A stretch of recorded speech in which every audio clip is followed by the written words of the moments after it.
Welcome to Good Humans Podcast. Jeff Morgs. How you going, mate? Good, champion. Good. Morg. That was so wrong. Jeff Morgan. I got it completely wrong. I just asked you. Mate, good way to start. Morgs is always good.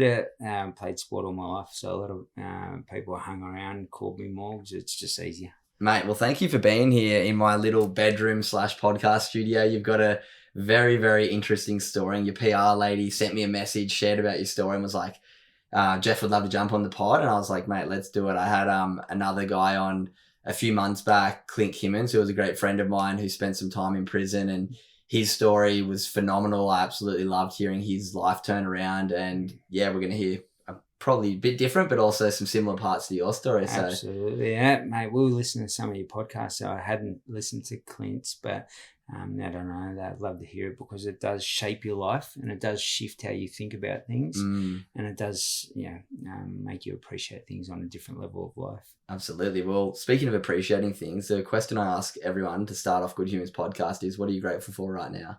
Time, man. Time. When you've done over 18 years in custody, every single second, that 86,400 seconds every day, I worked out how much time we've got every single day to actually appreciate life, and for me that's huge. Like, just time, but I value it, so I don't just take it for granted. A lot of us we just cruise through life and we want more. Subconsciously we're thinking about these goals, dreams. I want to be this, pro surfer or whatever it may be, but what are the actions that are matching up to it? So I make sure that I appreciate that time.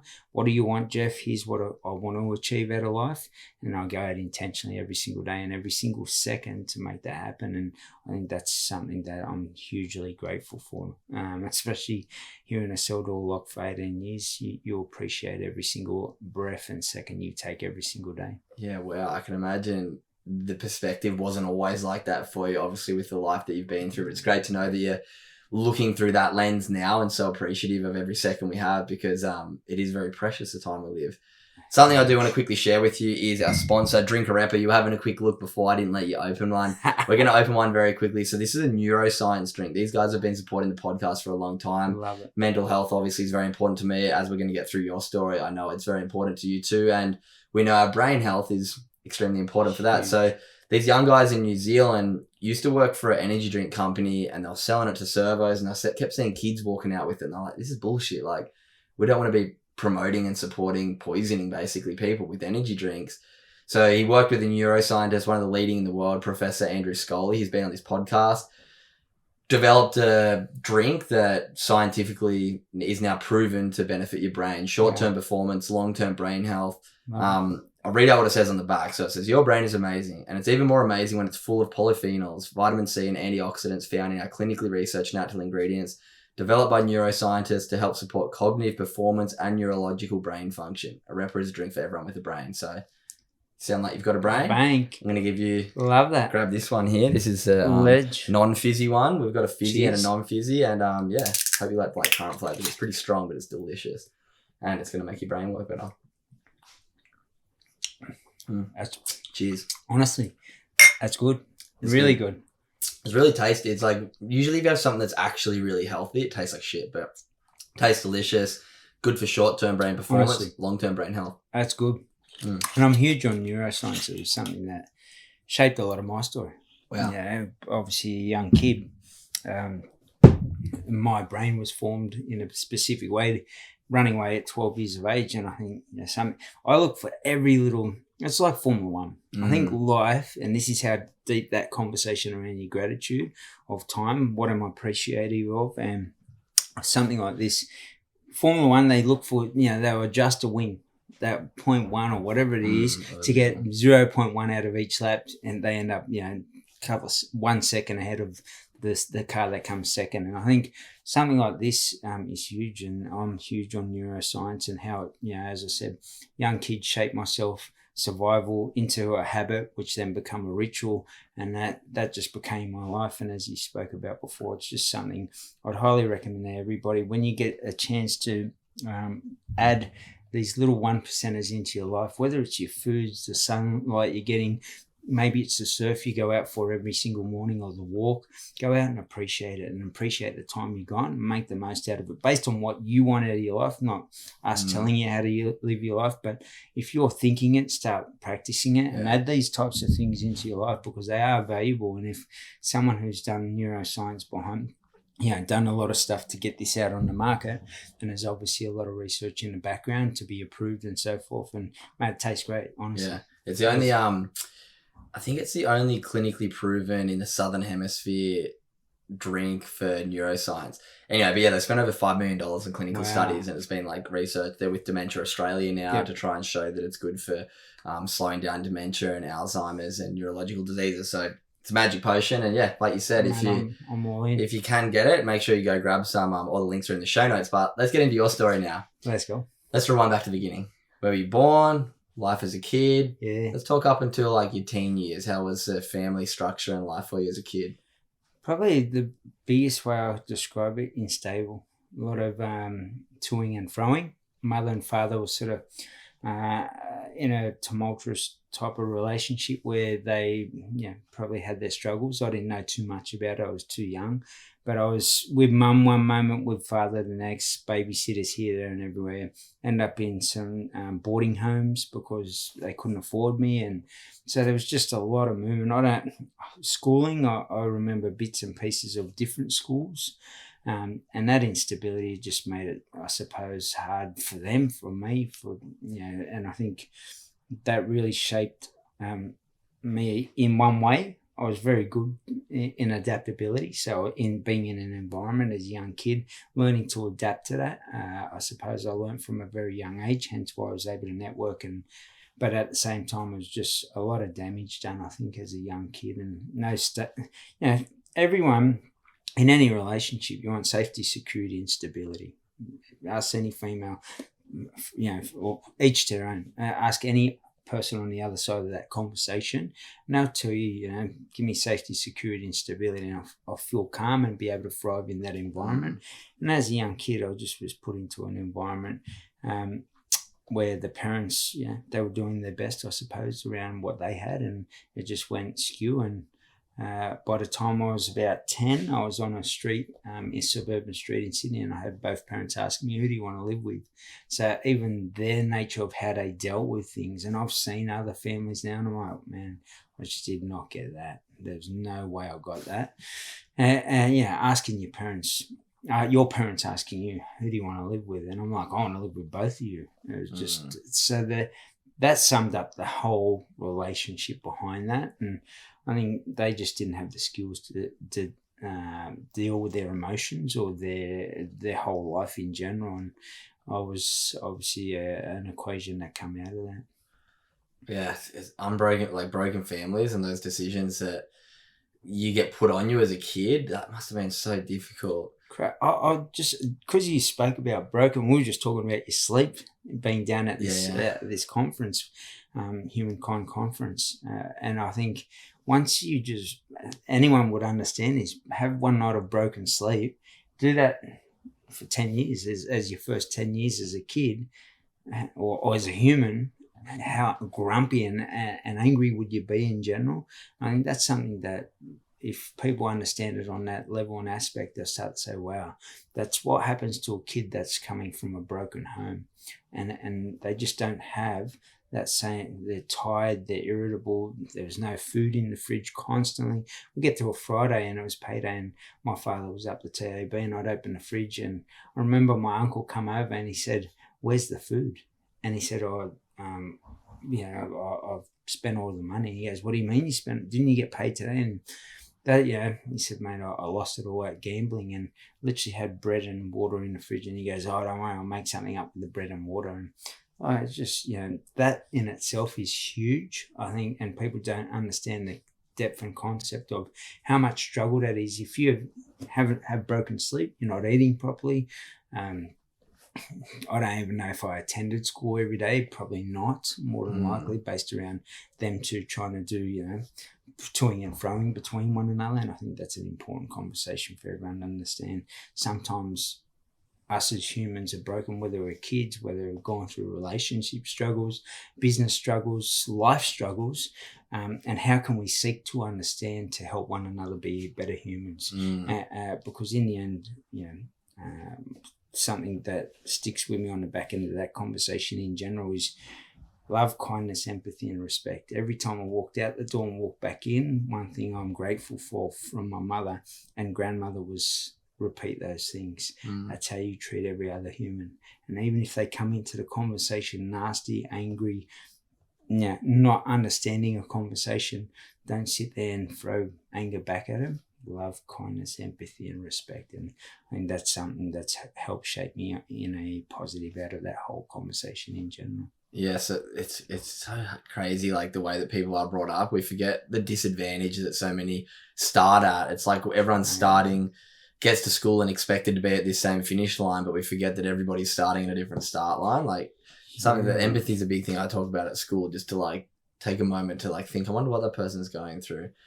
A lot of the kids that I grew up with, we didn't even have breakfast. There was no food in the fridge to have breakfast. So you just get to school, and studies have shown those that aren't eating, obviously you're not fueling yourself, right? Obviously with the fasting side of things, but as a kid you're developing.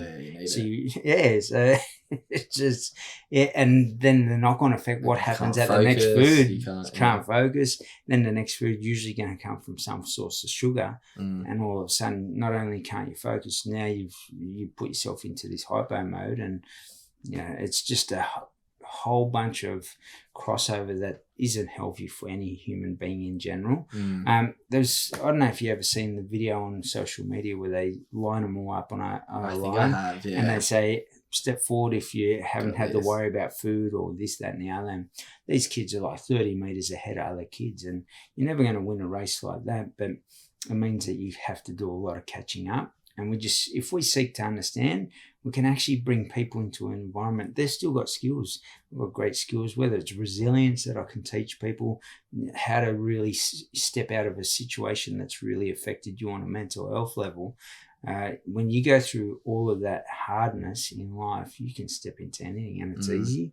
And a lot of people can't regulate their emotions or that emotional IQ, and they'll step out of it and they'll go into this different direction of life. And I think it's, as humans, we can always share knowledge, one of the most important things, and allow ourselves to grow and be more harmonious together.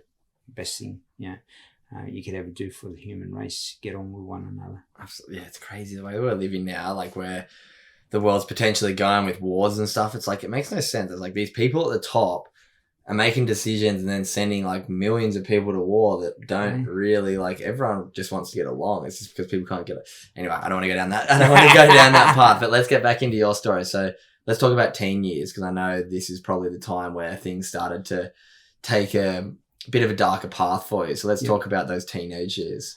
I was as much as I had all that disruptiveness within my life, I was doing really well at school. I loved school. I loved learning. Sport at school? Sport was really good at school. Got identified as a talent. Went down to Academy of Sport for soccer. The following year went down for football, rugby league. So I had a huge talent towards sport. Souths were looking at me. South Sydney Rugby League were looking at me. I was 12 years of age at the time, and I'm like, they were talking about it. And there was rugby league week, articles were coming out, next big thing, that sort of story. And you think and so Australian Soccer Weekly at the time. So I had huge potential, but just bouncing. And when I say bouncing, sometimes our home, no structure. No routine. No routine. Mate, one week I'm in Walgett, next week I'm in Dubbo, next week I'm in Sydney, now I'm at Bondi. Mate, like it was honestly bouncing, but next minute I'm in a boarding home smashing on the window. So to get into the teenage years, by about 10 to 12, my dad was trying to really discipline me and it stuck with me. The discipline stuck with me. I'm grateful for that as well, as much as I ran away from home because he was very physically abusive. His physical abuse was more to try and guide me in his eyes the right way. Unfortunately, it was just too much for me. And at 12, hung jump out of a window. And those teenage years were spent in a mode where I just went into survival. I was thinking about this today, and like all humans, right? It's funny, attracted to, in one way, shape or form, to money. And then I was literally thinking about it this morning. I was like, they're all attracted, but in the end, realistically, they're doing it for what? To survive. Food, you bring your kids up or whatever it is, right? And on the back end of that, if we can do it really well based around what we're good at, we can live the life that we want, pro surf or whatever it may be. And I think, those teenage years just shaped me into this person where I was just in survival mode, and all I wanted was warm, roof over my head, warm bed, clothes, and food. And by the time I was probably 16, it was 4 years of that, the life was shaped, the habit was there, and it was a normal part of my operating system. I just wake up and go out and commit a crime to make some money to survive in my head. And that just rolled into, now I got back into Redfern. Mum was living in Everleigh Street. It was one of the most notorious streets at the time. Running riots with police would get pulled out of cop cars, they'd run up the street, the community would burn the cop car. It was just insane, right? And that was so normal. You become a product of your environment. Oh man, I didn't even see it as, I look at it now, it's crazy. And I've got friends, a good friend, that was an ex-police officer, and he loves me to, mate, we've got so much time for one of Gary Jubin's podcasts. I catch the same thing, good conversations, that they're all humans. And I broke it down. Once I looked at it as, they're the government, they're the police. That was just our mentality. They're the enemy. And that's how I grew up learning and becoming a product of the government's against us. And then I started to shift it, and I started to think to myself, hey, wait, there must be another way to life. I think this is where humans, that want to lose weight or start a business, Gen 1st comes, I'm going to lose this weight. Gen 7 rolls around and they're already back to their old ways. So that was me. I was that habit, and I'm not justifying it. I'm just saying that I had great intentions to change, but my environment, you're throwing bricks at cop cars, this person's burning down, the car they get pulled out of. This person's just come back and committed crimes. They're selling drugs. They're taking drugs. And it was an environment where the growing potential was only around one direction: destructiveness to me, to the community, to the external community. And it took me a long time. I started to see things, and I was like, it doesn't sit good with me. These people must have kids that were throwing bricks at cop cars. These people are doing, how are we treating them? Love, kindness, empathy, respect. And I was like, none of that's in that. My grandmother and mother would tell me every time I walked out the door at 88 Everleigh Street, how do you treat other humans? Then I'd throw a brick at a cop car. So that had no love in it. And I had to shift my mentality to create a better reality, and that started to change when I was probably about 16. So I consciously was thinking, I want to get out of this life. But it took a long time, So let's talk about how, I guess, school was probably pretty broken by the end, towards the end of high school. When did you leave school, and did you think you were going to go into any sort of career after school, or? No chance, man. My career, the life of crime was just... Yeah, that was... And that, I didn't even think... This is the first time I've ever thought about this. A normal kid would be like, I want to be a pilot or whatever it is, pro surfer. I was just like, how do I get money to make sure I'm okay tomorrow? And I think that's a 12-year-old kid. Have a look at you. But getting a job didn't come to the mindset of no, how to make money. Man. I wasn't even thinking I should finish school. I was thinking I better get through today. That was probably my thought process. Maybe not getting shot by the police today. Maybe not getting caught, so I go to jail. That was my only thought process. And so and going back to that neuroscience conversation, I'm wired a particular way where my pathways were, how do I make money? I'm in survival mode. I'll do whatever it takes, but it's also from a destructive nature. And I didn't know how to do work and so forth. And I was very lucky that during when we were in Mount Penang, which is a boys' home in Sydney, Gosford, about an hour and a half out of Sydney, I had some mates that were locked up at that time. They'd never really gotten in trouble. They assaulted someone. Unfortunately, it didn't turn out well. They were in custody. They were private school boys, and I hung around them.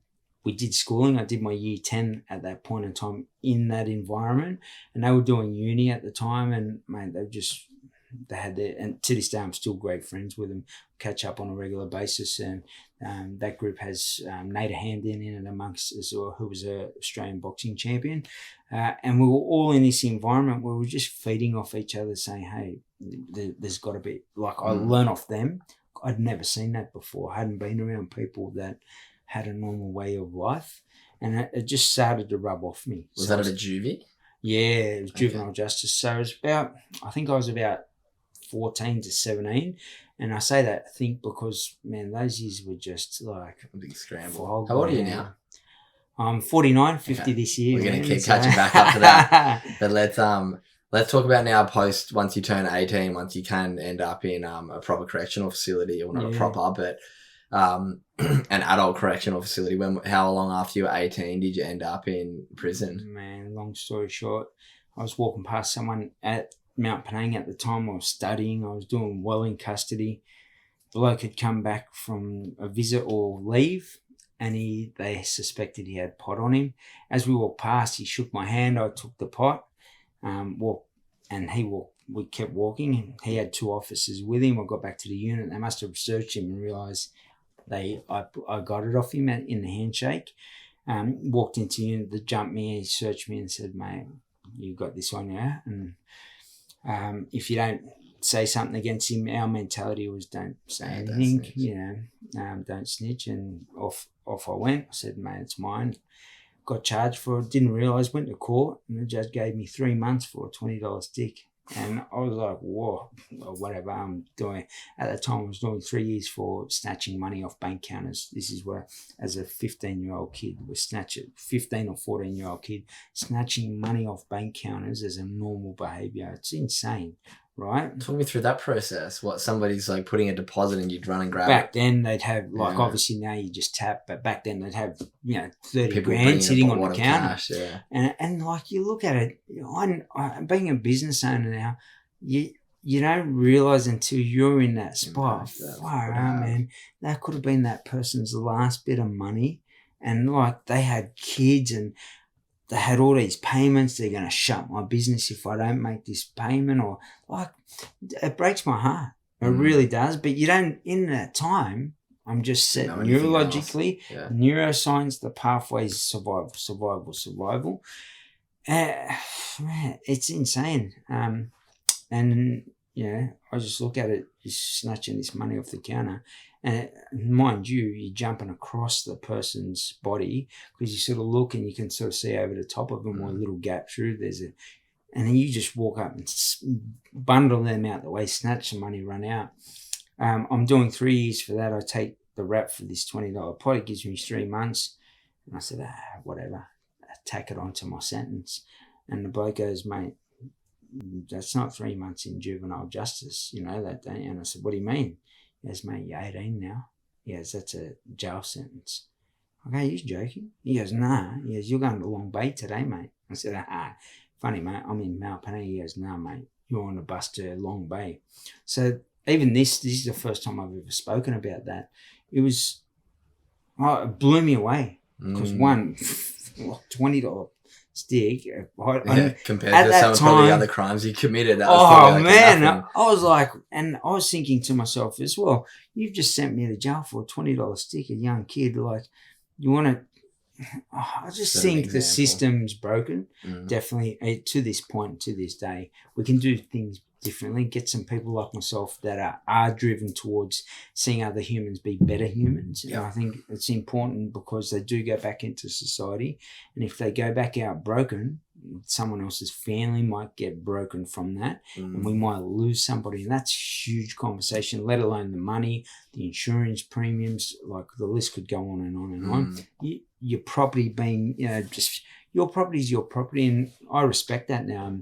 Someone could leave a phone, they could have a wallet full of hundreds, and I'd hand it in to the police, and if it was 3,000, the 3,000 would go back to them, because I know the depth of that conversation. I've been in times where if I had that 3,000 in my wallet, maybe it was my last 3,000 that I was going to invest in my business or myself. And I think that's, you don't realise that until you start to build these new neurological pathways. So being around those people, allowed me to do it, and taking me from that environment to Long Bay at that time, it was one of the most violent prisons. I get to Long Bay, my brothers tell me, make sure, if anyone tries to ask to try your shoes on, they're going to take them. So I knew all these. Look what I was learning. Tricks, yeah. Someone's learning maths or geography or something of that nature. I'm learning how, when you get the jar, if someone asks to try your shoes on, make sure you respond the right way. And bloke, I had a nice pair of shoes on. I get to the reception part. We go to the clinic. He goes, mate, they're nice shoes. Can I try them on? I said, yeah, no problems. And I bend down. I go, oh, my back's a bit sore. I reckon you can take them off. He goes, I'll get them off for you, brother. And I act out in the way that I acted out. And that, the officer finds him and says, what happened now? I said, I think he's a bit sick and ill. And that's like that. That was a normal response. That is insanely violent and just down the wrong path for a kid that should be learning different values within life. And as I said, this is what's happening within our system. That's and how you rehabilitate rather than make people worse in that environment around other people. Insane, because if I don't do that, then I'm going to be the fish that gets eaten by the bigger shark, right? So, and that's what we're teaching people. And I think, just in life in general, when we share knowledge with humans, we want their lives to be enhanced. And I think it's an important conversation. Seek to understand people, because you'll be blown away by the drive, passion of people that have been through struggle and whether they've been through any form of resilience in any way, shape or form. And it doesn't matter whether you're a billionaire or a person from the streets, everyone's a human being in the end, and we all feel an emotion attached to some form of trauma or response of what life deals out to us. And if we listen to one another, we can really grow within this life and live one that's enhanced based around the way that you'd love to live it. Yeah, it's like how do we change that system so it does facilitate that a bit more to young people? So let's go that 18 to say 25. I'm sure you're in and out a couple times. What was it like getting out the first time when you're still probably in your teen years? How long did it take you to end up back in prison? Good question. From what you can remember. I know it's 30 years ago. It's quite a while ago. But in general, I got out and I wasn't out long. I don't think I was maybe 3 months, 6 months. And I was in a stolen Porsche that got chased across the harbour bridge. We get caught. I jump in the water at fish markets. Not a good idea because they dump a whole bunch of chum. Yeah. Probably have a few tiger sharks. I got fished out of that harbour and I served 12 months. And then I lasted 7 years, so I had a really good run on a crime level and built a real huge reputation in that world as a money maker. But to me, at that point in time, there's something significant as well. I think if someone had just got me at that point in time, I was 16, I started to really think about it. 18, I tried in custody. Questioned, is this the right way for me? Is there another way? But nobody really showed you another way. And unfortunately, the system just had you might have 10 spaces for computers or business studies. And if you weren't someone that knew the education department, so there'd be a lot of people that would go to education that weren't fraud or something of that nature. They wanted to keep up their normal way of life. Us coming from a different world, we weren't really up the education centre, but I started to inject myself. I was like, I'm going up there, put my name down. Unfortunately, I didn't get into the courses that I wanted to, and I was bounced between 4 different jars, which, let's say it was 3 months of each other. What are you doing 3 months? You try and put your name down, the course doesn't start for 6 weeks, and all of a sudden, even if you start, you move before it finishes. And I remember the parole lady at Bathurst saying to me, what are you going to do when you get out? And I was like, what do you think I'm going to do? I'm going to do the same thing I'm geared to do. I said, mate, I've tried. I could show you all the lists that I put my name down on. I said, I haven't learned anything and I really wanted to. And I think that was, just at that transition, man, if we had something there, even if it's us kids going out and learning from some space, even if it's a protected space, they want to protect the community, into a different space where people have, 20 of us, 30 of us can get into this class. I would have flipped at that point. I was really at a good point to flip. And then I just hadn't. And I went, stuff, I'll go back to what I know. And that just led to it. It was about 7 years I was out at that point in time, made a lot of money, and just was running. Crimes were just escalating. And Gary's Jubilant, the homicide detective, said once you were robbing banks, you're in A grade. And I didn't think like that. I was just thinking, how could I do something where I had a lot of money and I didn't have to do it often? Because I started to have a conscience around, that could be my grandmother, that could be my mother. And I had a weird conscience about... The conscience of taking from the bank was better than taking from the individual. It was weird. Yeah. So I never broke into a house, snatched a bag. So I even thought about like the background and... Conscious criminal. Oh, it was a weird twisted mentality. I literally, they won't miss it. Even when I was stealing Porsches, in my head, they've got enough money, they'll have the insurance on it, they'll be sweet. And that was just, and especially in Redfern, we had this huge running, and it built a lot of, I wouldn't say, I don't know, it could have been resentment, anger towards F you and F the world. You've gone against our people and our community. We'll do anything and everything we want and stuff the world. And that was our mentality, and it was just twisted. It did nothing for the community. But bring a lot of bring a reputation. Cab drivers wouldn't even drop us off. No one would come into the area. It was just to the point where I had an opportunity, despite having a lot of money. Hey Jeff, do you want to buy this property, 1,000 square meters, 180 grand back then? And I was like, who would I want to buy here? It's now become a very trendy area. It would have been worth millions, literally, but. That whole thing just wires you a particular way that you shouldn't be wired that way. And we just brush it aside. And we think, who cares? Let the police look after it. I think as human beings, when we sit with people, trust me when I tell people this, if you can sit with the kid, even if he doesn't seem like he's listening, he'll take maybe one thing on, and you got to think of it like a tree. You plant the seed and the tree's nurtured over a long period of time. It won't happen in 5 minutes. But if we've got to sit in front of these people and not just on that level, but on a life level, mental health, same thing, right? Huge. Plant a seed. The person's so foggy at that point in time, they won't be able to apply one thing. Say the breath work as an example, and they'll be like, yeah, all right, thanks for that, but they won't actually apply it into their life because they're just too foggy at that moment. But then the exposure, then somebody else tells them, and then somebody else, and they go, maybe I will try it. There's 3 people now. And just the right timing, one day they're on a beach and they go, I'm going to try this breath work, and off they go. So it's making sure the conversations are getting in front of the right people. And I think a lot of people have conversations of convenience. How's your day? Good. What have you been up to? Not much. What are you doing later? Oh, I'm not sure. If we have clarity and vision around our own vision, purpose, and why to life, we'll have real direction. And that direction then you can share with people. And as I said, as a young kid, I'd take that off you. I'd say, oh, that's great what he did. Well, he was pro surfing. And people get this mentality, pro surfer, I can't learn nothing off you. What was the discipline behind it? As one lesson, what was the commitment to yourself on that? Like how was your brain shaped and formed in that way, and how can I replicate that and take that into my own life? And that's where we can really then prosper towards a strong, I call it an invincible mindset. A lot of people say that's impossible, but the invincible mindset mentality, and this is how I explain it, it's more about being able to get hit constantly, because life will, death, taxes, just life itself, we're going to come at you, and it's going to come hard. And if we're not prepared for it, what will happen is you get hit, you lay down and you isolate rather than elevate. If we can pause for a moment and say, no, what I'm going to do is I'm going to take this lesson. What's the lesson from the experience? And allow myself to grow and prosper from life. Then I've turned a real negative into a positive. And even if you're crawling, you're not stopping. And all of a sudden you've got what I call an invincible mindset.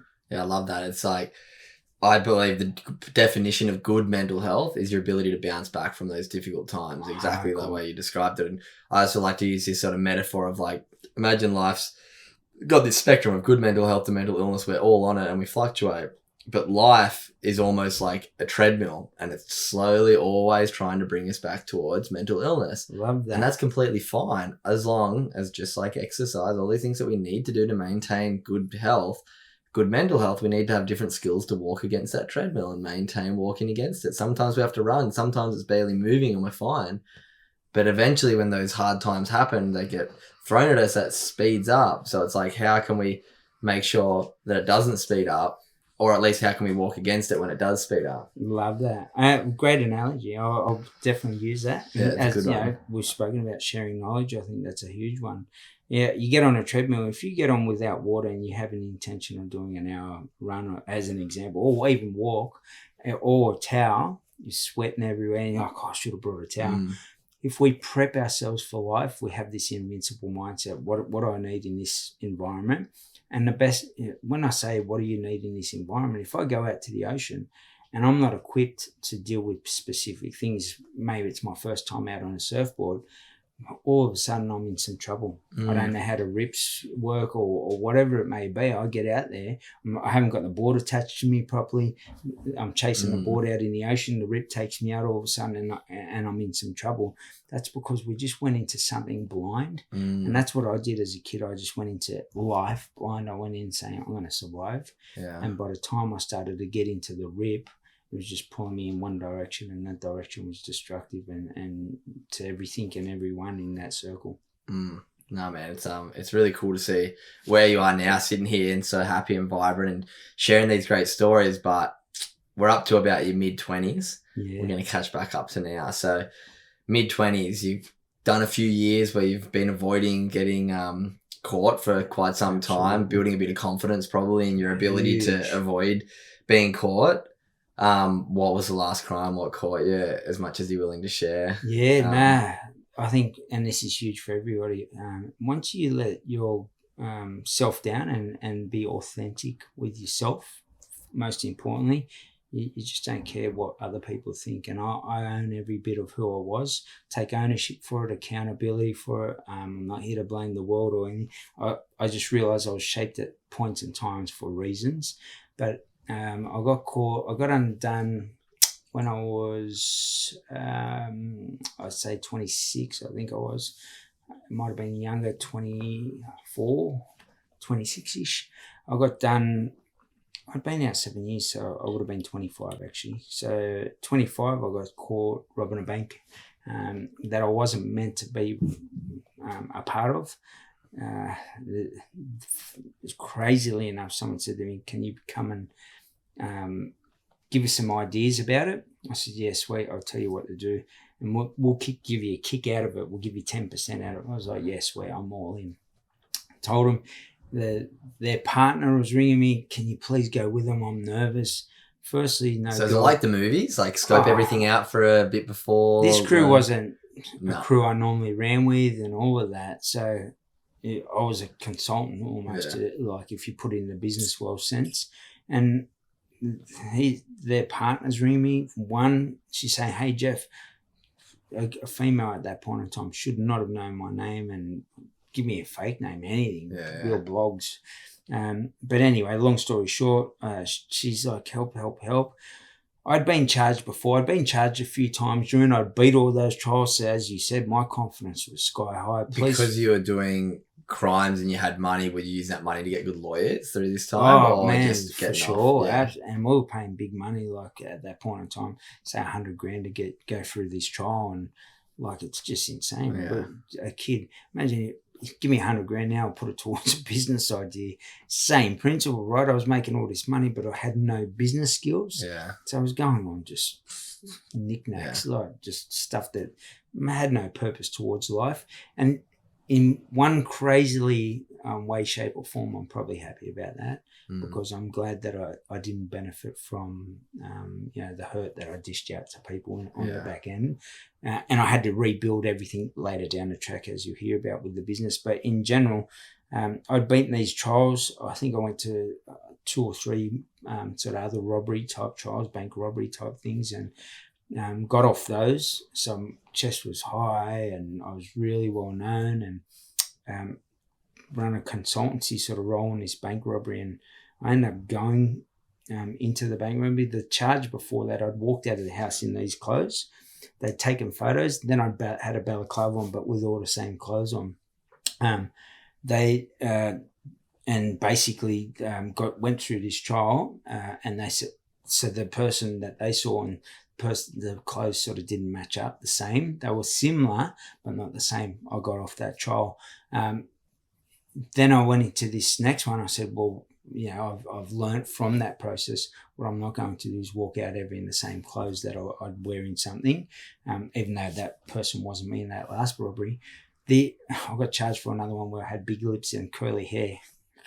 And I was bald at the time. I was like, mate, I think you got the wrong person. So long story short, we get in and I run in the bank with the same clothes on. And that I'd left the house in. They'd taken photos that day. There was constant surveillance on myself. They were charging me, so I'd report to police every single day for about 5 years. Wow. Yeah, and like just imagine the mental health behind that. And I think paranoia of being caught, always watching over your shoulders. My old ladies were. I know what you're up to, old lady. I know you follow me, and she's probably doing a shop at the local shop. That's how paranoid you get, and you just get to this point where you wouldn't talk. You would jump in the water to talk and go into it. You know, like it was just crazy mentality and just so much stress. You look at the back end of that, the mental health. But what I was just thinking about then, imagine like all of that stress, but you're still stuck in survival mode in your head. And it's because the stress here is making you foggy not to be able to see a clear away. And it was just little snippets, as I said, people coming in, hey, Jeff, here's how I conduct. Maybe it's even how they spoke to me, how they conducted themselves, how good their business was going. I was saying, what's he doing? What's she doing? How do they conduct themselves? And I was learning from that.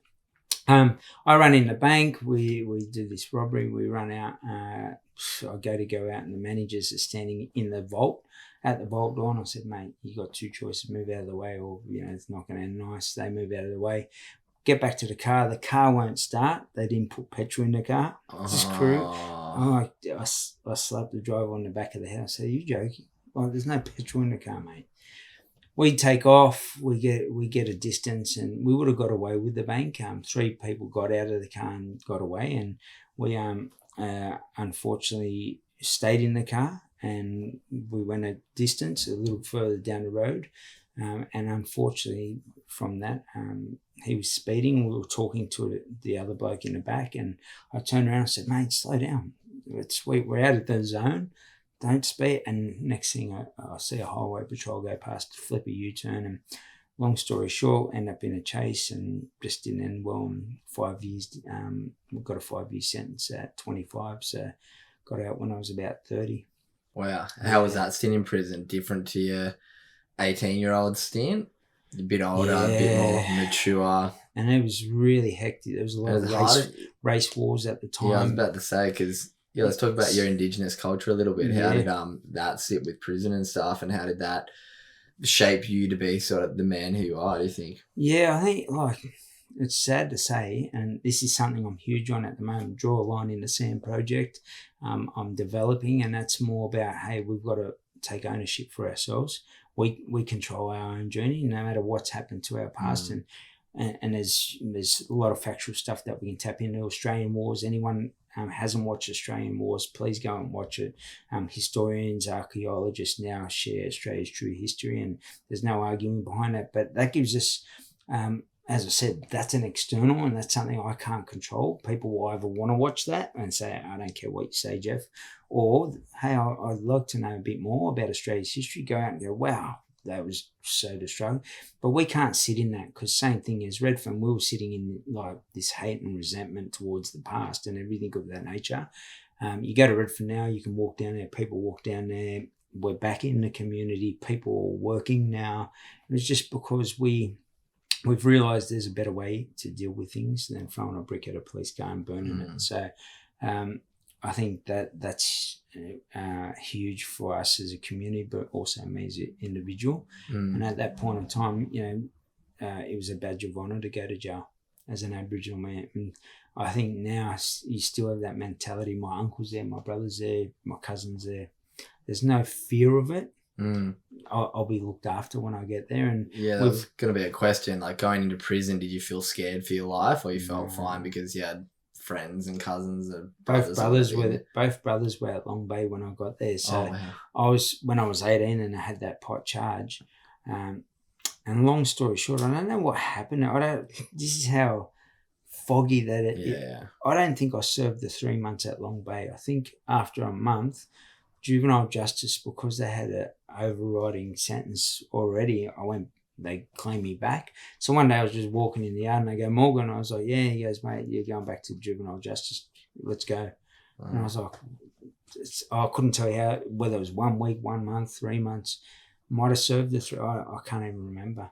That's how it's a long time ago. Yeah, but you just have no fear. And as I said, I'd learned that story. So when I was at the medical center, I was like, I'm going to mess this bloke up. You want to take my shoes? And that was the mentality. And my brothers are going to have my back tomorrow morning when I get out in the yard. They'll be here somewhere, or they'll know them. And they were just as crazy as I was. So as much as I had that nice mentality, if I got on the dark side, I was also in survival mode, and my survival mode was on the streets. And I say to people, if someone come up and started attacking you, there's a great video on YouTube. It's called "How Bad Do You Want It?" and it's a bloke doing a push up as a little thumbnail.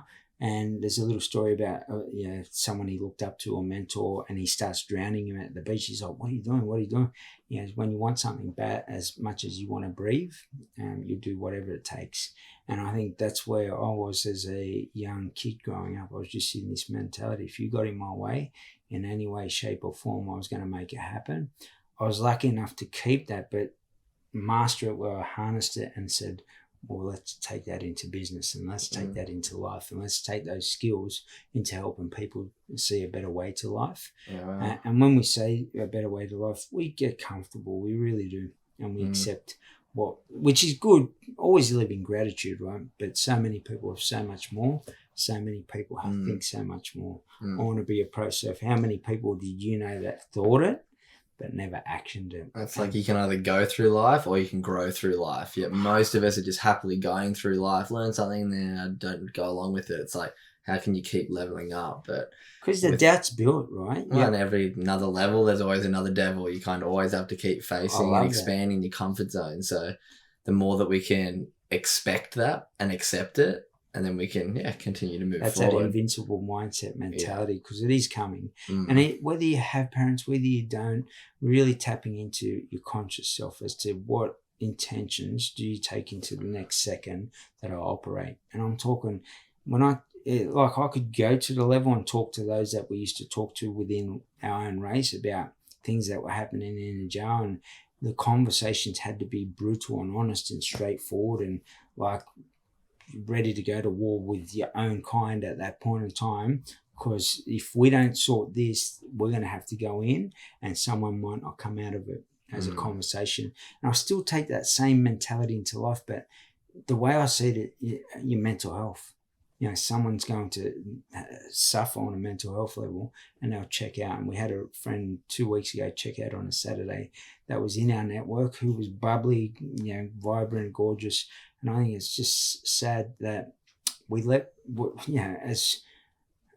we can just be better as human beings to one another, and we can sit down and really listen to these conversations. And it doesn't take much, man. It really doesn't. But we just have conversations of convenience. How's your day?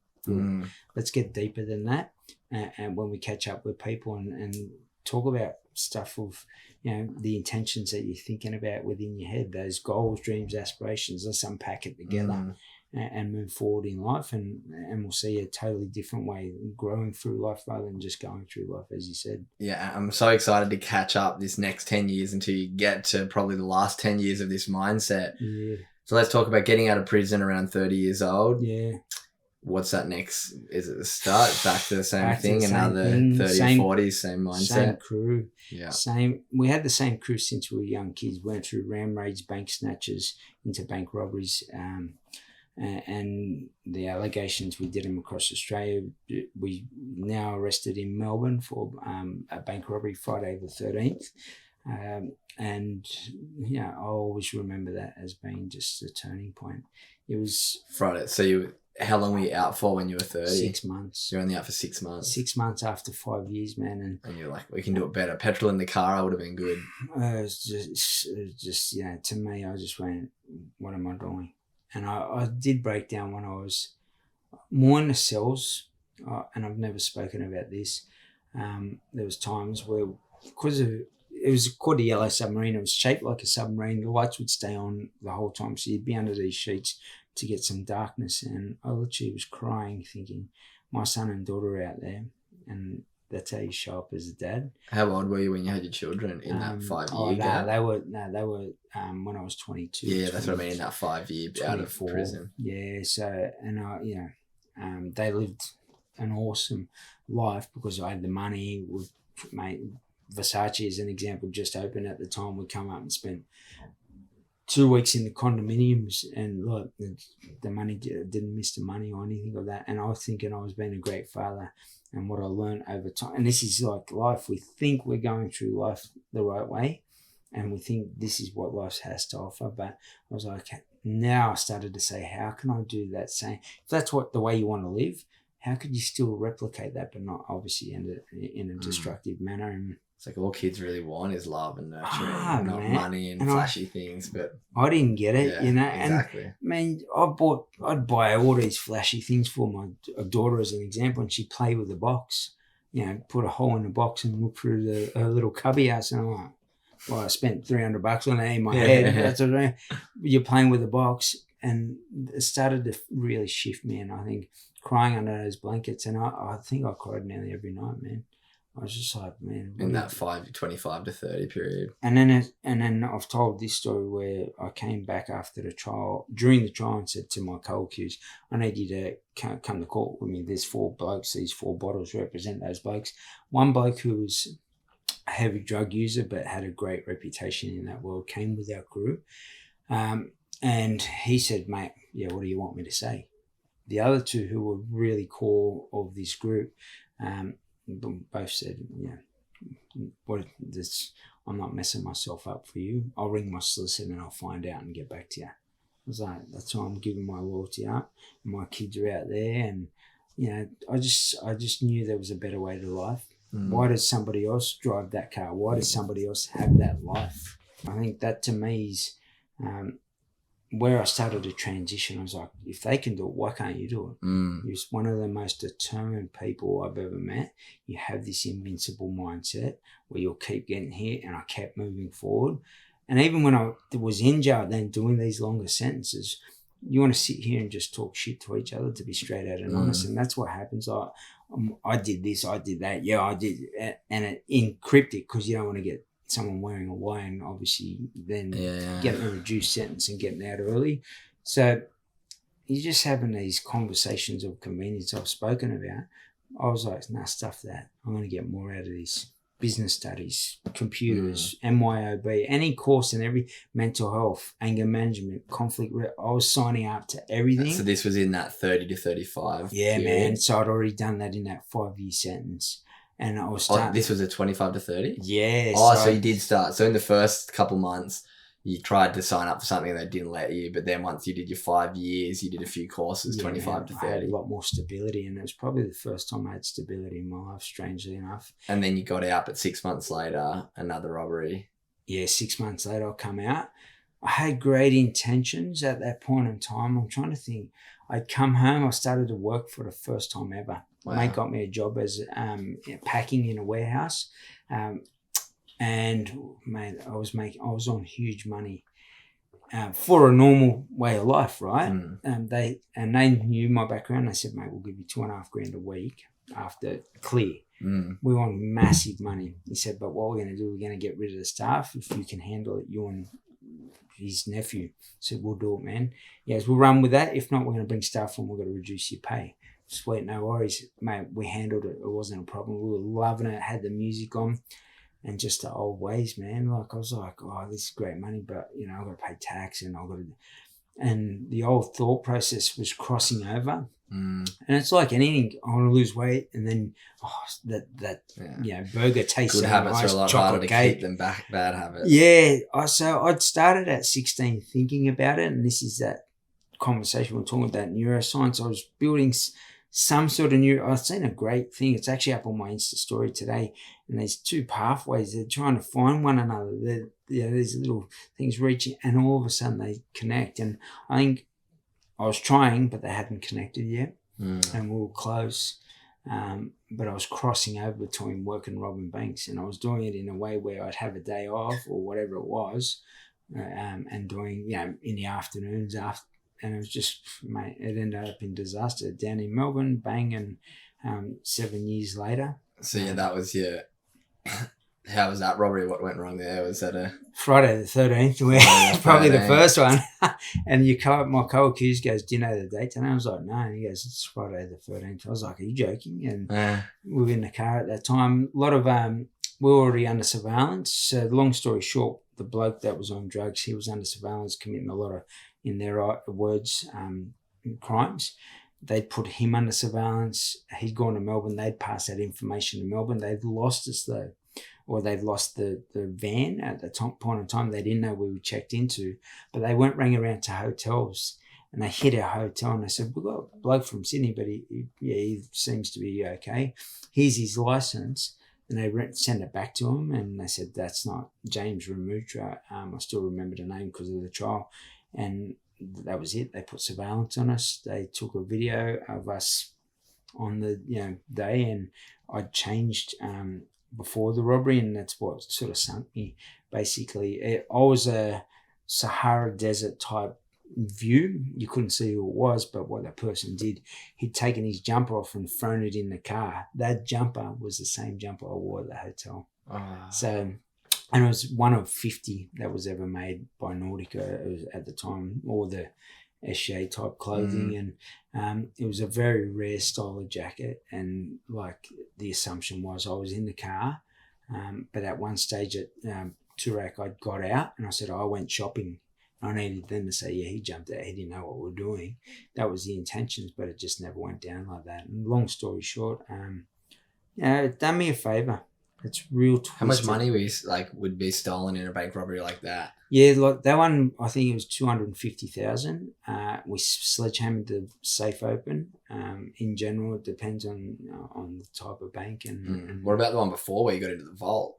Same thing. I didn't go, like, I was a consultant, so I went in. I went in after it, like almost whilst it was in. And I was sitting with the girlfriend. It was just a whole stitch up. The whole thing was just twisted. Weirdly, I was about to say with this last one, but even that one, I think it was, I don't know, someone was looking over me saying, "Mate, go in and fix yourself. Go in and as you can take something and go, oh, what far out I got caught, why me?" and all of that. Yeah. But I was like, maybe this is an opportunity, and that those seconds I spoke about at the start of this podcast, that's what I was doing. I was making the most of those seconds, and once that they watched us look at another bank, they set up at that bank. We looked at two banks. They said they set up at that bank. We robbed this bank. They realised, and they're trying to get to the bank, and we were leaving the bank. We get chased by a surveillance officer, and they pretty much said that they saw us run in and out of the bank, which was definitely a load of bull. But we had balaclavas on well before we even pulled up. So. And they only captured us at the last moment. Anyway, that's the ideal to it all was, same thing, tried to squeeze our way out of it. And funnily enough, the long story behind that, I think I'm grateful that I was caught that day. And I served that 7 years because it was where my life, the whole life flipped at that point in time. Went into segregation because a mobile phone was found that they had been using, the same people that wouldn't come to court for me, took the phone out when they shouldn't have taken it out. I ended up in segregation. When I come out, bump into a professor. He says, "Mate, you look like a smart guy," and the rest is history, man. I say, "Yeah, I'm up for a uni course," and we got to one particular. I went to Barwon at that time, the most notorious jail down there at the moment in Victoria, and that was just, I think that was, you had computers in your cell, you could do your uni studies, and you could do a whole heap of courses, and it was unlimited. You could have 30 people in the class, and it shifted me. That if I had got that when I was at 18, I would have shifted. So what changed in the system? So is it like that at most of the prisons now, or that was just one that's really focusing on giving people the best chance once they leave with a bit of education, with a bit more direction? Like they just had Victorian system had a totally different mentality to Sydney, where Sydney's lock them up, throw away the key, and you can see at the moment the gang violence down in Sydney, the violence, the crimes. People getting their teeth pulled out for ransom the other day with a crime. That is insane. Versus Melbourne, where, and obviously Melbourne still has its crime and so forth, but you have Barwon, you had these gangland killers, you had these gangs that were going out and doing stuff, and yet in amongst it, you had us studying, and we had a good network of people. Some of those people, I won't mention who they were, but they've been charged for some of Australia's most notorious crimes. And you're sitting with these people and they're studying, and you see a different way to them. Whereas when you read about them, they're a psychopath, so and so. And they might have that. I sit with someone and go, "Fire up, man, this bloke's twisted it myself."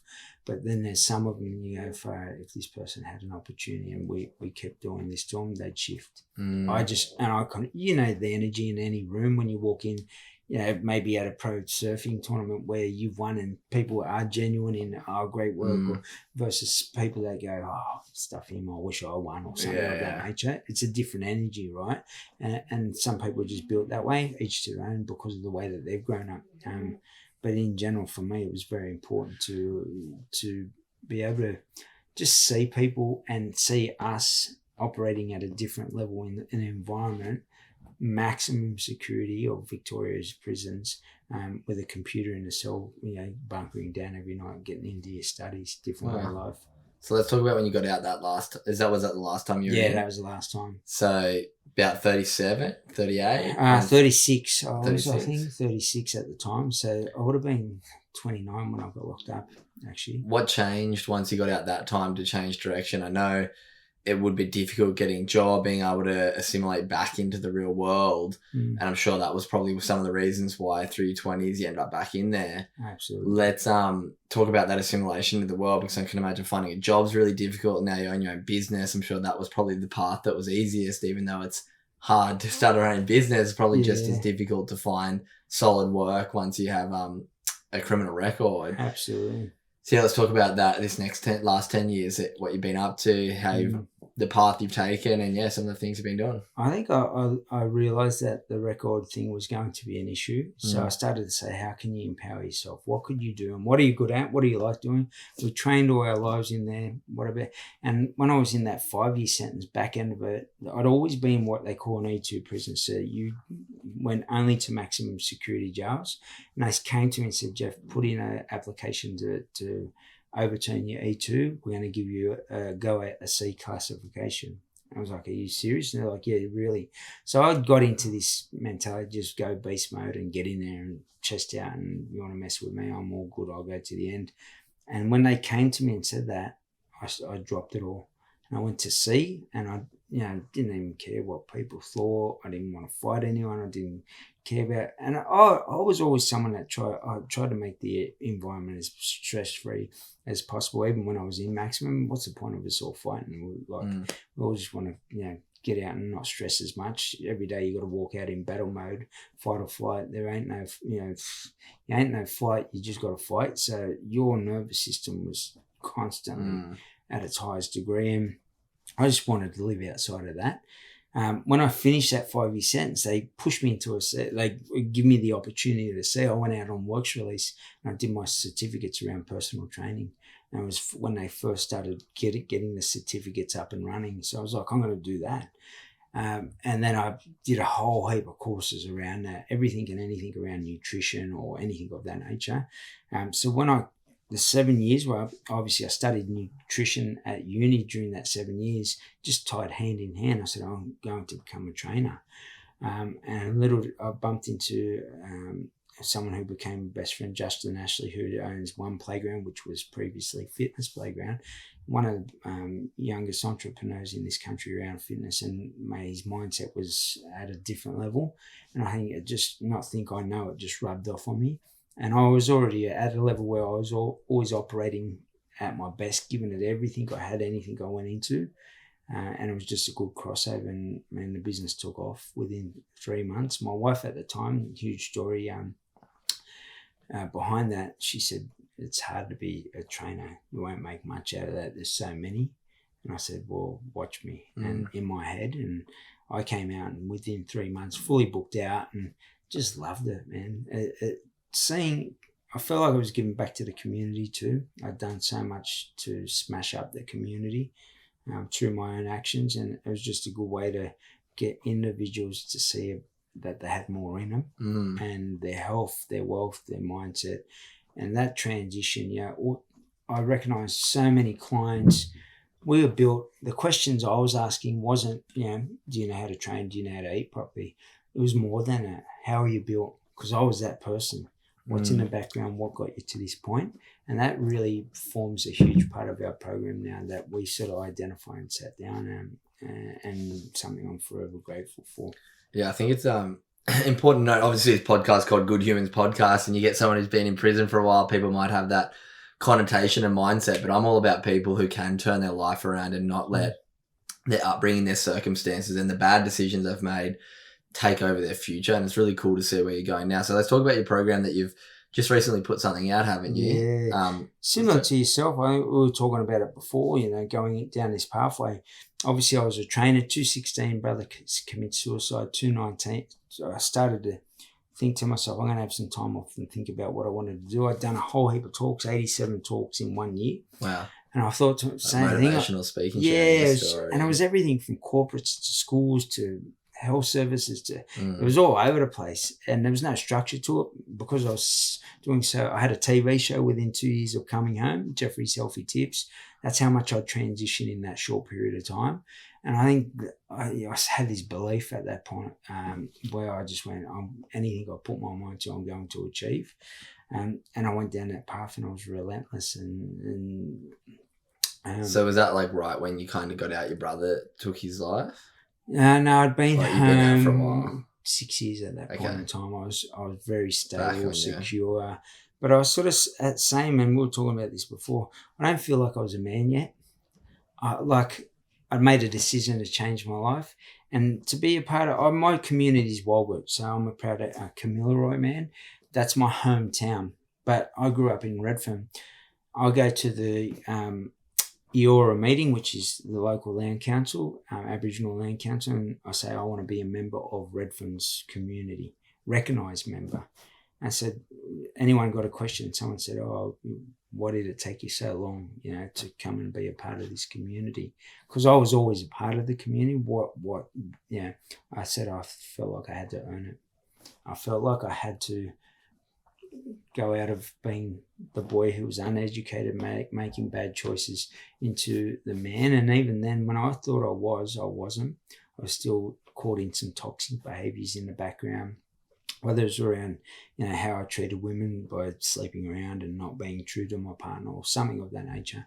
And I literally got to a point where, I was fixing one thing at a time, and I was saying, I can be a bit better person, man, for me. And for me, the reality is everyone wants to be better make the decision for themselves, and organically, I don't affect you, my partner, Sal, my dog, these things are huge to me. And then the wider circle outside your inner circle. And I think that to me was very important, that the wider community was feeling the energy that I was putting out to the world. And I honestly can say that I felt I only became a man when I got with my current partner, Sal, because I had made toxic decisions behind that validation that I never got as a kid from my parents, to be loved and cared for. And I went, you're at such a good level of life. Why is this stress coming back into your life? What's happening in the background?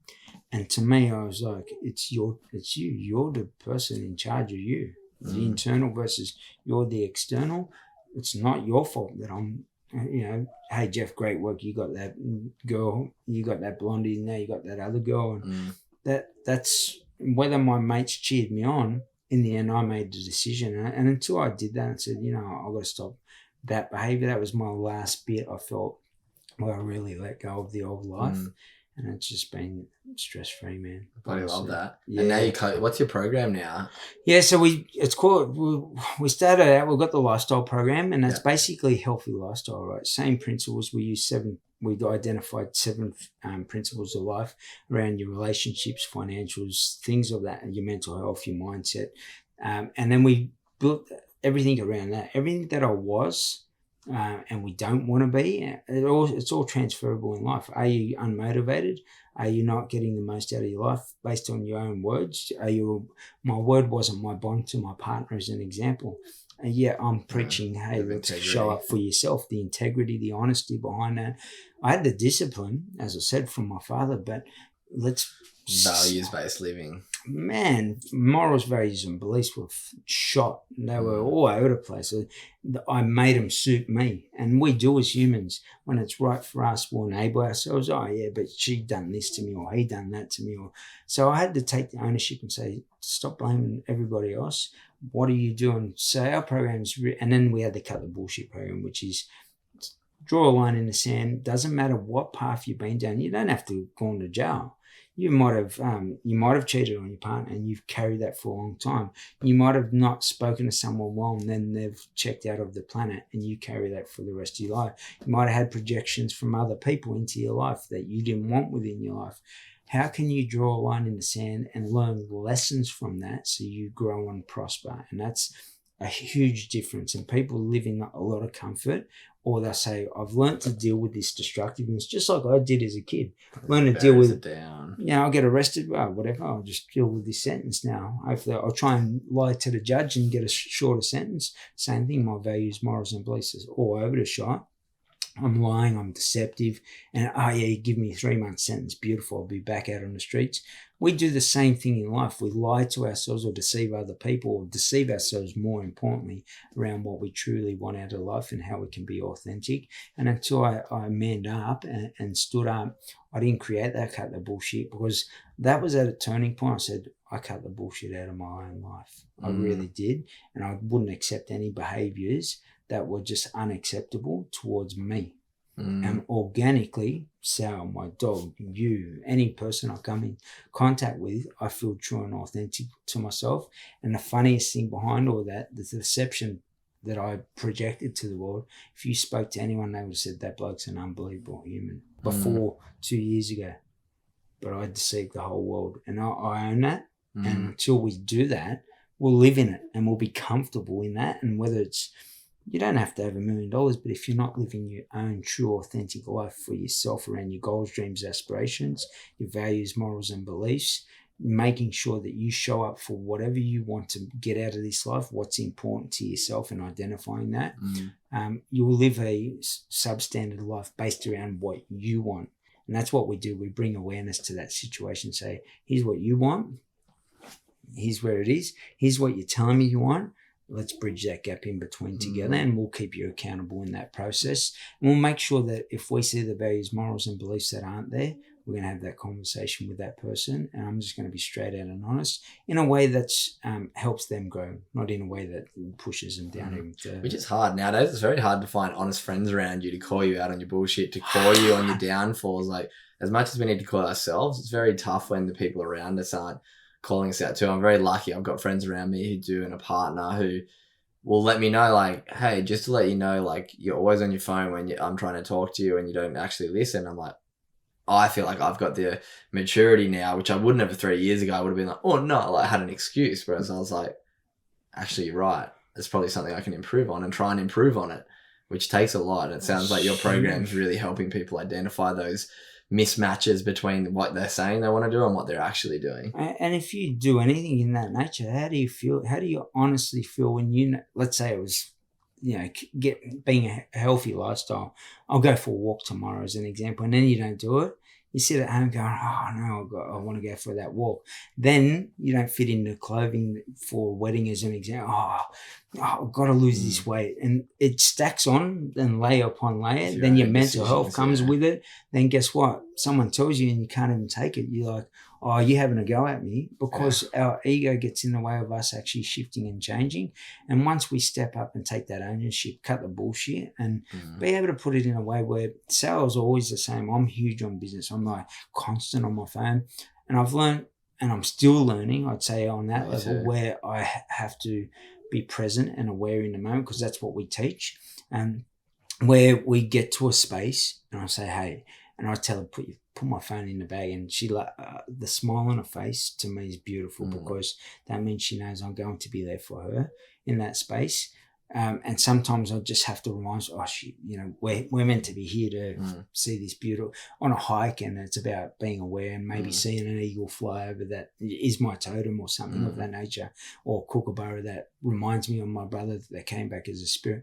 To me, that presence is something that's lost quite a lot, because we are on our phones, we are constantly. And why are we doing it? If it's for validation, like view, something I've never done, I just don't care. If I have 5 people that follow me but they love and they've leveled up in life, I'll be super happy. Whereas getting into the side of things of business, I'm one of those operators where I'll try and operate at the highest level, which means I'm very constant with it. But at the same time, that's a lesson for everybody. Listen to the other person on the other side. And if someone had listened to that young kid, they would have got me at 16, I reckon. It would have shifted me. Seek to understand the situation, even if you've grown up totally different to the people. Put yourself in that environment for 5 minutes and you'll say, oh man, let me teach you some stuff that you haven't seen. As a trainer, you come into the gym, if someone's new to the gym, like, what do I do with this dumbbell? How do I lift it? Oh, let's have a look at a video. So be able to teach people something, and that could be whether it's business, life skills, or anything like morals, values, beliefs, how you treat women as men, or female. It's important for us to understand other people and be good humans, and that's I think that's my mother and grandmother ring in the back of me, and I really relate to your podcast, because love, empathy, kindness, and respect is something that's huge behind humankind. I've seen a sign in Port Macquarie. We play touch football there, and there's signs everywhere. Humankind, be both. It says, and I'm like, whoa. I like that. Yeah, I was like, I'm stealing that. I would steal that too. Yeah. Well, I shouldn't say I'm stealing that. I don't want no police knocking on my door, but no, like, honestly, how beautiful is it? Be kind, be human, and it doesn't take much, man. Yeah, I love that, man. Well, dude, thank you so much for sharing the story. It's been incredible to hear the journey that you've been through, like the stages of your life and the different seasons that you've been through. But most of all, this last chapter of realization that there's more to life than the upbringing, and getting out of that victim mindset of the upbringing I had has shaped me to be who I am. This is my only way for survival. Learning in prison, taking that step in that last stint to really upskill and try and create a life that is a bit more of a path of positivity once you get out. And it's been really cool getting to know your story. But I do finish every Good Humans podcast with the same question I'm going to ask you as well. So what does being a good human mean to Jeffrey Morgan? Jeffrey, is that wrong? Yeah, Jeffrey Morgan. Jeffrey Morgan. Morgs were amazing either way. Yeah, to me, it's just being able to be your best version of yourself. We always hear that. And what that does organically, it slides onto somebody else. How do we do that? And my grandmother taught me something huge, and I'll teach everyone the back end of this. I'm a young kid, destructive as hell. We're sitting at the top of every street. She's about to die from a illness. She turns to me and says, "Son, you don't look happy." And I said, "You're about to die." And I just feel sad that you're not going to be on earth anymore, and something of that nature. And she turns to me and says, "Son, I'll always be here." And I said, "How do you figure that?" She goes, "I've shared every bit of knowledge I had with yourself. You're going to carry that out to the world. And then that's going to enhance somebody else's life." And I think that's how we can be good humans. Just live for yourself as the most authentic version. Sit down and align yourself. What's your ideal life like? Just create that roadmap, framework to that life. Practice it every single day. Have that invincible mindset I've spoken about. Understand you're going to get hit side on and sometimes more than you want it to be. But if you can just continuously keep crawling, moving, like the treadmill analogy, where it's not going to stop, it's going to keep moving. You're not going to jump off and give up. Because the only time you fail in life is when you actually jump off that treadmill and it stops moving forward.